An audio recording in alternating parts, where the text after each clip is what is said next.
and welcome back to for the very first time to the channel. I am William Gwyn, and today I'm going to be talking about my previous 10 5-star reads. And so before I get into these, talking about them in no particular order, I just want to say, of course, 5 stars, that term is subjective. It means something different to everyone else, but to me, it just means I loved it. And that could be for an array of different reasons. It's some different attributes in the story. Sometimes they're character driven, and I love that. I love the immersiveness in others, and some have just really kind of inspired me, or I've been thinking about them so much in a positive way, not in a bad way. And so, yeah, there's different reasons to give books 5 stars, but the overall message of this isn't always 5 stars. This is a brilliant book that I absolutely loved, and I think that you should read it as well. And so let's kick it off with one of my previous 10 5-star reads. And the first one I'm going to be talking about is Dreaming the Eagle by Amanda Scott. This was my last read of 2022, and what a way to finish the year. I was sobbing, I was so attached to these characters, and yes, crying in a good way because I loved these so much. I'm a character-driven reader, and I also love immersion in my stories, and even if it's in a fantasy world, I want to feel immersed. I want to feel kind of in the story, that it could be real, that I could be there. I want to relate to it, and this delivered on all of those notes. This is historical fiction at its very best. To check out a review where I talk about it with my brother over on the Brothers Gwyn, then it'll be popping up somewhere, and yeah, you can watch that to hear my proper full-length thoughts on Dreaming the Eagle. But overall, this is a very intimate story with an epic broad stroke background, which is kind of overarching across the narrative. And so we've got a small cast of characters, 2 perspectives, Briaca and her brother Ban, and this is obviously book 1 of the Boudica Quartet, so we kind of know what the series is going to be leading towards, kind of the very famous historical figure of Boudica, who fought the Roman legions in Britain. And yeah, it's absolutely fantastic. I knew quite a bit about the history before reading it, and I love how Amanda Scott kind of fills in the gaps, and then also the foreshadowing for what is going to occur as well. Really hurt me. And yeah, as I said earlier, I was crying, I was heartbroken. There's moments where it's fist pump worthy. I was trying to find the words for that. Yeah, fist pump worthy, where you're just so excited, the adrenaline's pumping, you are there, and it's such an amazing moment. And then the next, something horrendous happens and you're crying. It's such a roller coaster of emotions. And Dreaming the Eagle is one of the books that I will now be recommending to anybody who asks me what book they should read. And so yeah, that is the first one we'll be talking about. And next up, I have something completely different, but also another very powerful story. And that is The Passenger by Cormac McCarthy, his most recent release alongside kind of the twin novel, which is Stella Maris. I've only read The Passenger so far, and this is also from 2 perspectives of a brother and a sister, but in a very different way from Dreaming the Eagle. So this is literary fiction. It is about a man who he is a diver, so he looks at kind of things that have fallen in the ocean, and he is sent to look at a crashed aeroplane, and there are passengers who have died inside. But one of the passengers is missing, as is something on the plane which is of value. And so people are thinking, did he take it? Is he involved? And yeah, it kind of sparks a very interesting story, I will say, which that's kind of one arc of it. It's not kind of, it doesn't kind of determine the whole kind of story. It's not quite like No Country for Old Men, where it's one event and then kind of this man is on the run. It's not quite like that, because that is just one aspect of the story. This is character driven. This is about someone looking into kind of the depths of their soul, reliving kind of what has happened in the past that they tried to push under a blanket and kind of out of the way, and it locks it into a box, but now they're being forced to kind of approach it and look at kind of what has happened and face it as well. And yeah, this is kind of the journey of how he goes through that, along with kind of the people who he knows as well. And yeah, it's a brilliant character study, very powerful, very impactful. And yeah, it's got that kind of classic McCarthy-ness, looking at kind of Manifest Destiny, looking at kind of the kind of lack of reason to live in ways, but also how we have to forge it for ourselves. How everyone is different, but there's no kind of inherent kind of meaning to life. And yeah, so it's got that kind of classic McCarthy-ness that we know, but it also has a bit more heart than we'd commonly associate with him as well. So yeah, I would definitely highly recommend The Passenger. I think it is one of those that you'll either love or hate.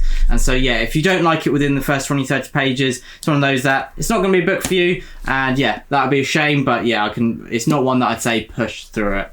And so yeah, that is the second of the books that I'm talking about today. And next up, going to some fantasy. First 3 books talked about 3 different genres. Non-intentional, but there we go. It kind of shows what a random reader I am. And this is The Tyranny of Faith by Richard Swan. This was released in 2023. This is another one that there is a review on The Brothers Gwyn. And whilst I'm on that topic, The Passenger that I just talked about, right here, that was reviewed on my channel, and yeah, on the channel that you're watching right now, so you can check that out as well. But anyway, Tyranny of Faith, this is book 2 of the Empire of the Wolf trilogy, and book 3 is not out yet, and this is a great sequel. I love how kind of is taking Judge Von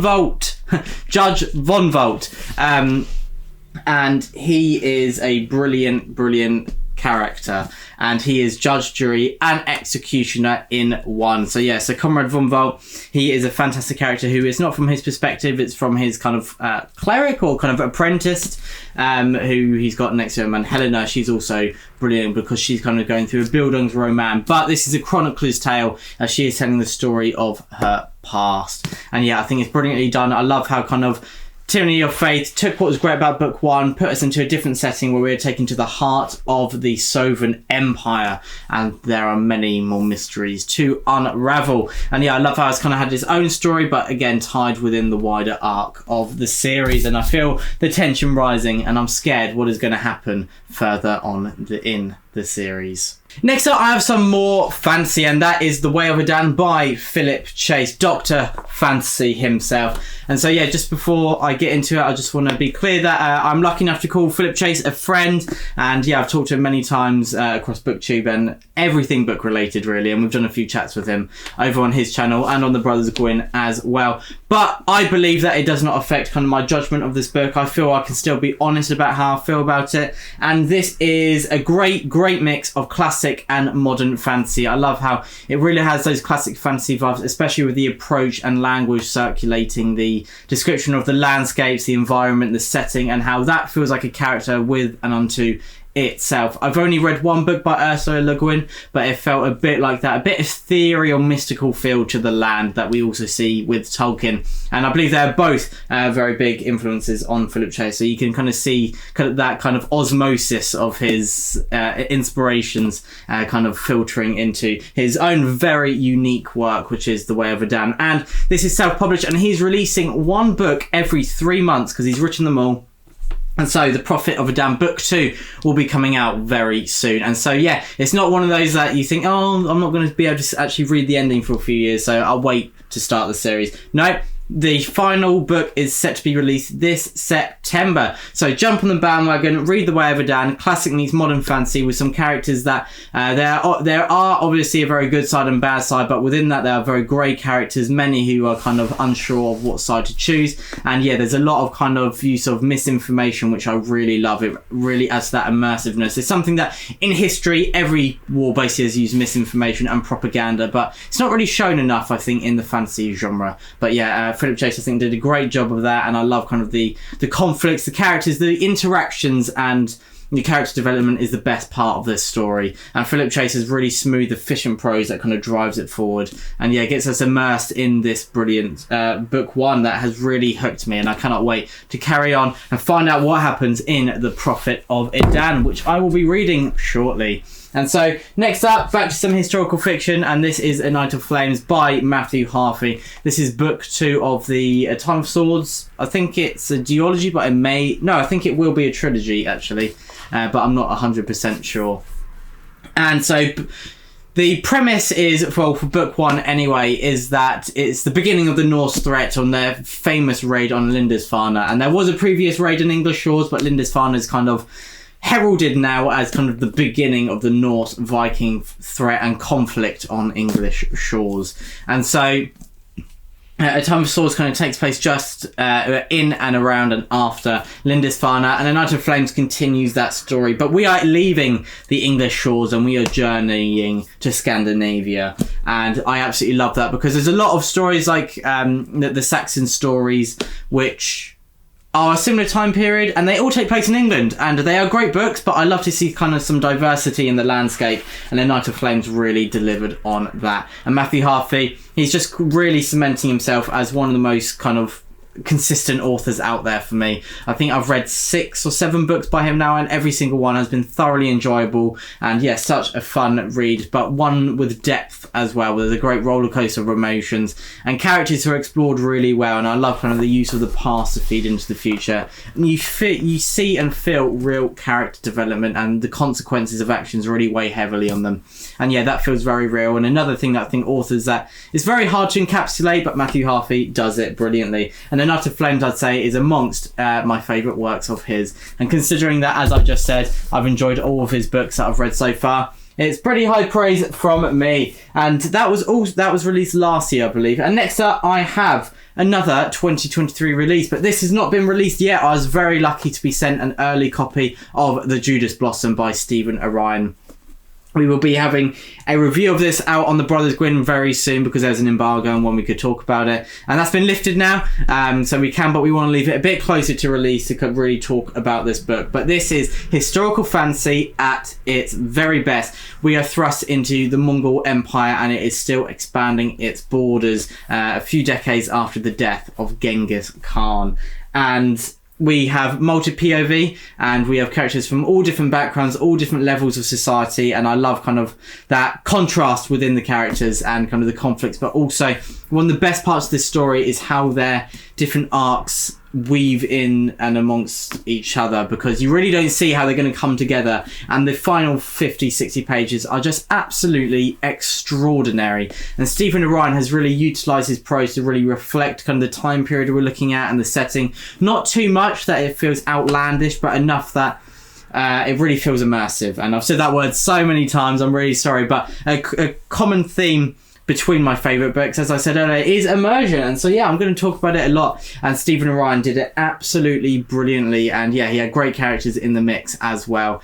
So good. This is one that I'm going to be talking about for a long time, and I really hope that people pick this up when it is released in July, because I just can't praise it enough. And yeah, I'll be talking about it properly in the review to come on the Brothers Gwyn. But yeah, that is The Judas Blossom, and I've now talked about, I believe, 6 books? Yes, 6. And yeah, so over halfway through now, and only 4 to go. Hopefully you're enjoying the video so far. Please do let me know any books, any recent 5 stars that you've loved. Have you read any of these? Are any of these that I've talked about on your TBR? But next up, I'm talking about another 2023 release, and that is The Book That Wouldn't Burn by Mark Lawrence. This is another, I'm saying again, I've got a review over on the Brothers Gwyn, because I love to talk about my favourite books, and yeah, Ed, my brother, really loved this as well. And this has a bit of a Piranesi vibe, and it's quite different from what I've previously read by Mark Lawrence, but similar as well, but in different ways. That sounds really weird, and I know that basically tells you nothing. Yeah, it's different but similar. But this is a world that it is very kind of worn down, and we are set in a very barren land.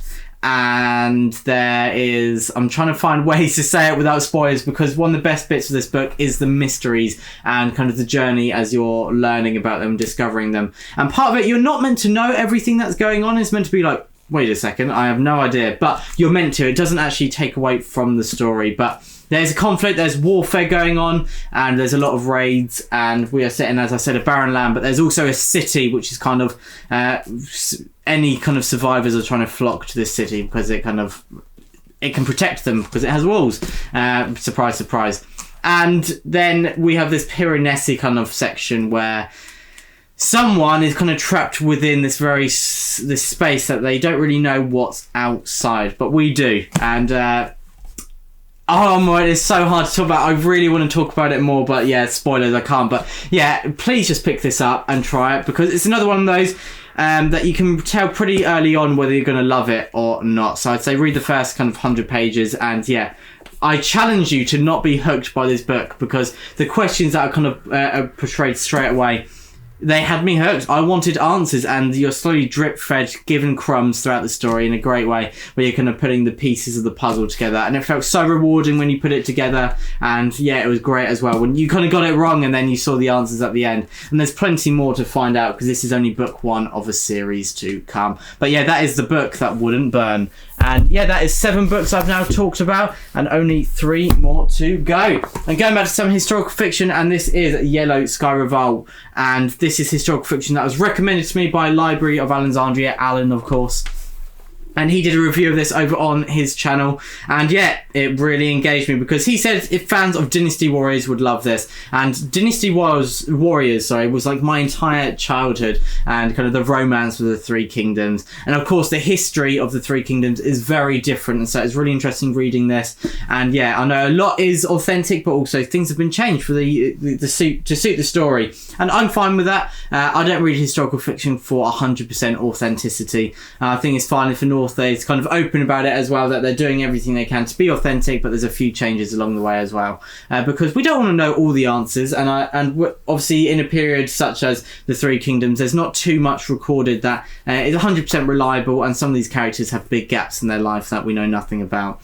And so yeah, it was really interesting. So I'm kind of seeing kind of Baptiste's take on that, and yeah, it's so good. Another chronicler's tale. We've got an old man, and he is kind of telling the story of how he was brought into the wars and how he had such an influential role. And so yeah, going right back to him as a child. And this book one is a Bildungsroman, and it is fantastic. And there's a brilliant take on kind of a warrior training school as well, and I absolutely loved it. And yeah, it's just so good. I thought, yeah, I'm going to enjoy this after what Alan said, but then every now and then you read a book and within the first 5 to 10 pages, you just know you are going to adore this. And yeah, Yellow Sky Revolt was one of them, and it was an absolute pleasure to read, and I'm looking forward to carrying on with the series because book 2, Heroes of Chaos, is out. And so yeah, I really need to get onto that. I thought I'd delay a little bit because I don't want too big of a gap before book 3.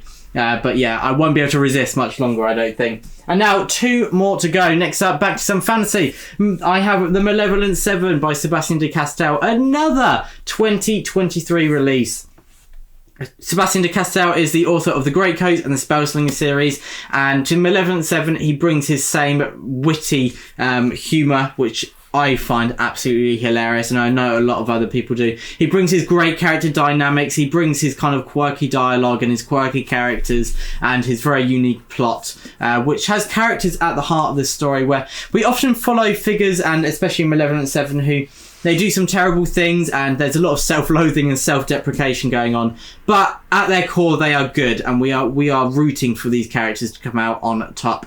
And I think better than ever for Sebastien was his world building and kind of the different orders, and we have magicians here and the kind of different planes of demons and kind of course rat mages in the mix as well, and orders who are kind of against these mages as well. And I loved kind of that world building as we find more answers about the world, but also how that correlates and links to the characters and their past and what they've experienced in their lives and what's influenced kind of their beliefs, because a lot of them, they're forced into these circumstances together, but they have very different outlooks on life and things and how they should approach kind of the problems that are thrown their way. And so yeah, we really see kind of the full scope of their virtues and their vices, and Sebastien does a great job kind of bringing all these characters together, because the Malevolent Seven has got kind of that Magnificent Seven vibe, and a section of this is kind of getting people together and kind of finding the recruits. And it's so good. I love how kind of the different members are brought into the fold. And yeah, as I just said, it was fantastic. I absolutely loved it. I only finished it a few weeks ago, and yeah, so good, and you should definitely be reading The Malevolent Seven. And then last up, I have Mayflies by Andrew O'Hagan. Sorry if I'm mispronouncing that. And I watched the adaptation 2 episodes, which was aired, I think, in January, and it was absolutely brilliant. And so I read Mayflies, and this is about some people who, so we follow them through 2 different points of their life. And so one is where they are about 18, and it's about a group of best friends basically, and it's their life together, how kind of they lean on each other amongst kind of the troubles and yeah, all the terrible things that they're really going through in, I think it's the 80s. And then they go to a festival, and then it jumps 30 years in the future, and we have these friends. We see kind of who stayed together, how they've grown distant, how have they changed, how have they stayed the same. And it's really about that kind of journey into adulthood, but the importance of your childhood throughout your life, and how it really does kind of have a huge impact on who you become.